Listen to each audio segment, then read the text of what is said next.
We first sort of heard about it, I guess, a couple of days before, where we were all sort of warned of how devastating it might be, and we all hoped that it wouldn't eventuate.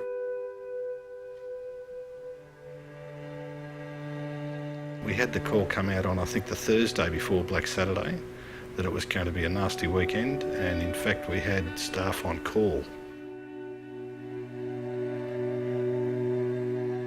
I knew it was going to be a brute of a day. I mean, it was dull, overcast, and I remember coming up the steps into the office and thinking, you know, just how dry everything was, and the temperature took your breath away, really.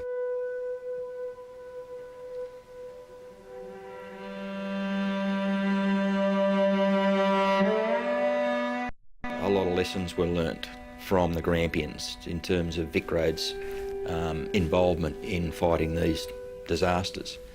And so when Black Saturday came along, I think there was a bit of pre-warning, you know, it was a terrible day and, you know, watch out and be careful. I remember the morning in Geelong, it was hot. It was in the mid-30s by about 10:30. And it was actually quite nice. It was quite still. There was no fire alerts yet on our email systems. And then about 11:30, the wind hit. And rang and said, oh, we've got fires on the Hume, and the Hume's now closed. And that was the first inkling that we had an issue. Well, Black Saturday was different in that there were so many fires happening at the same time. About 10:30, the phone beeped again. I got another message, and sort of the penny dropped with me. In half an hour to an hour, all hell had broken loose, and that's when the reality sank in that we really had a disastrous day on our hands.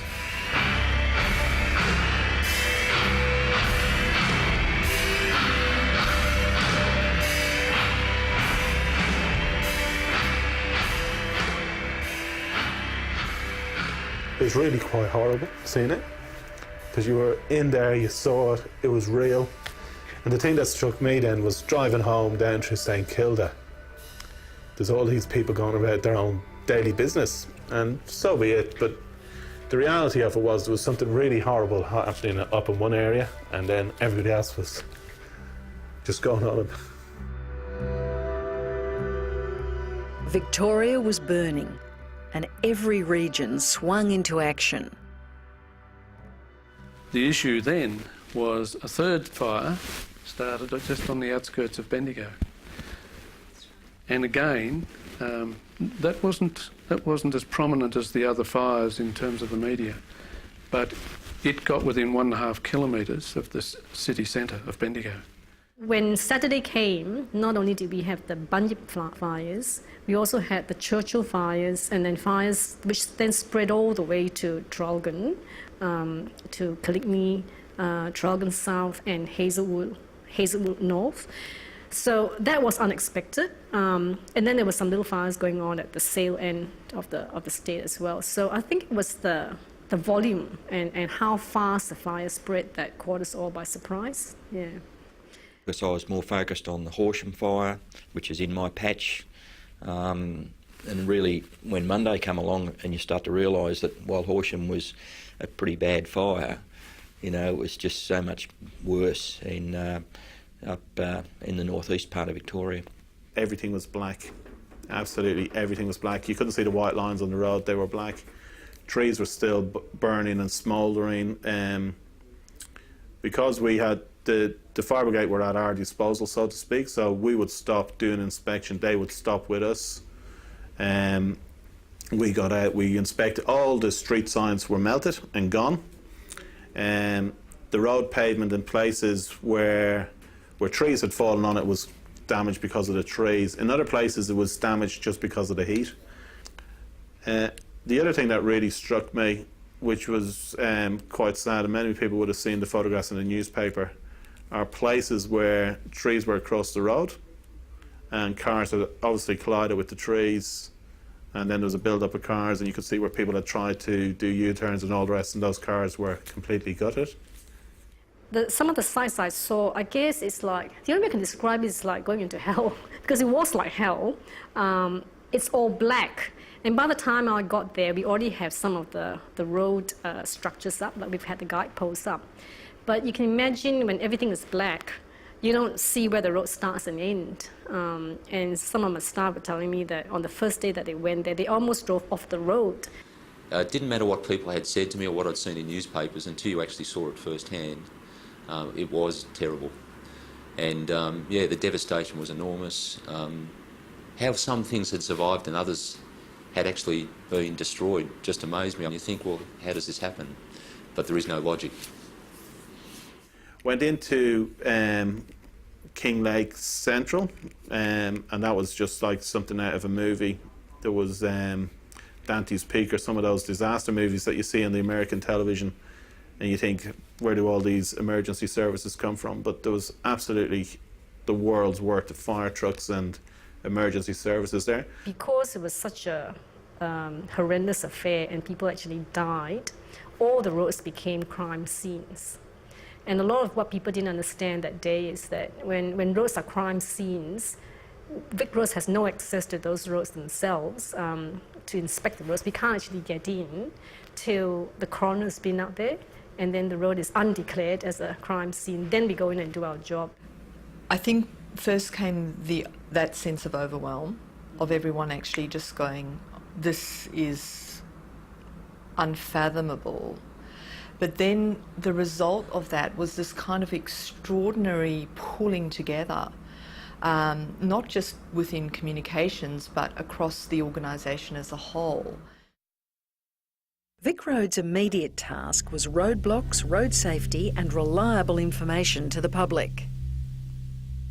That was very important. The VicRoads website was being used as the official channel for road closure information to the public and to the emergency services and through the radio stations. So it was very important we had accurate information on there. There was so much information flowing around that we found it was we really had to go out and check that information firsthand to make sure we were providing the right information. From a statewide perspective, we played a major role in keeping the public and the community in general advised of the impact of the fires across all of Victoria, essentially. So initially at the Pakenham Centre, we had a couple of staff work there all that weekend, and we also had a number of staff called out to assist police with roadblocks over that weekend as well. That was a lot of people were very much emotionally affected. We had our people manning roadblocks. The hard bit became after a day or 2 days when the locals wanted to go back to their property, and our people had to then determine who was allowed in. So pretty tough stuff for our staff to deal with. Obviously, we're there assisting the police, and the police were pretty firm that they wanted people kept out. But you know, people threatening to shoot staff and all that sort of stuff. It was pretty full on.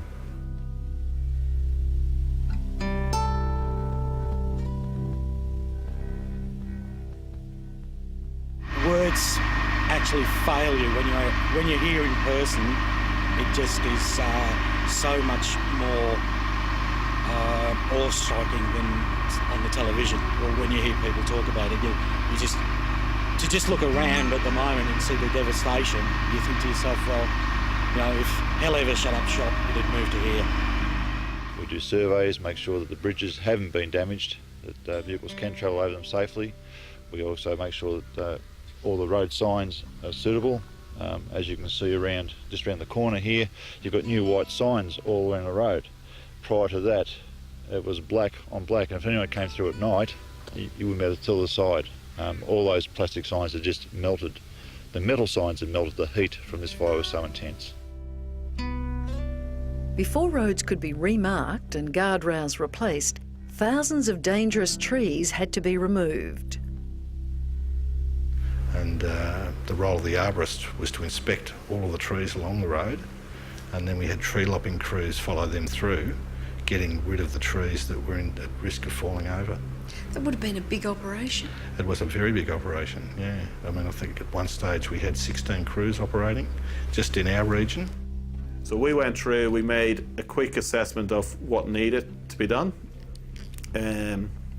We ended up hand painting some of the signs, which was probably a bit too hands-on in hindsight, but we took the view that this road was going to open and we were going to make it as safe as possible in as quick a time as possible that we could do it. We agreed with police that we would open the road at a 40km/h speed limit and only during the hours of daylight at that early stage. It's beyond our normal scale of standards and policy and assessment, but that collectively myself, Mick and Seb would take responsibility for opening the road. Also on a different scale was the human tragedy. In the immediate aftermath, people put things in perspective. The old food, shelter, those things come in, but at some stage they're going to get onto the more mundane routine things like, oh, my car's gone, how do I get my registration back, or how do I get a refund on it? The fact that someone had remembered what had happened on Ash Wednesday and within a very short period of time were able to operate on that side of the registration and licensing as well as clearing the roads was fantastic. VicRoads community relief staff like local Natalie Smith lifted the burden with 400 transactions in just a few days. I came to work after the fires had been through and Errol came up to me and said, if you want, since there's still a threat that the fire's going to be around and everything, if you'd prefer to stay in the Yarra Glen and everything, we can have you working down at the relief centre and helping people out down there if you'd like to do that, and that way you're close to home if anything did happen again. So I chose to do that. We offered to help people with their registrations and cancelling them if their car's burnt out, and their licences if they'd lost them in the fires, getting duplicates made up. It was tough because I'm a local from the area, so a lot of the people that you did speak to, you did know. So in that sense, it was tough, but yeah, you sort of had to put that image in your head that you're there to help them, so.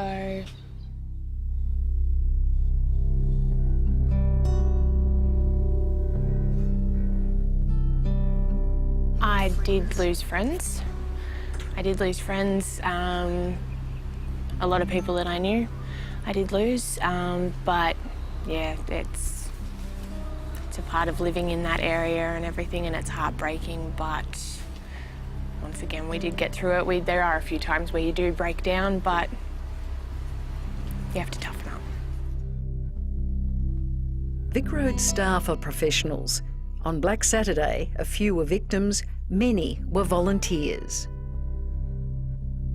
Look, some of our staff are CFA members, and they were called over to Marysville and Hillsville and those areas, so away they went to help with their brigades fighting the fires in that area.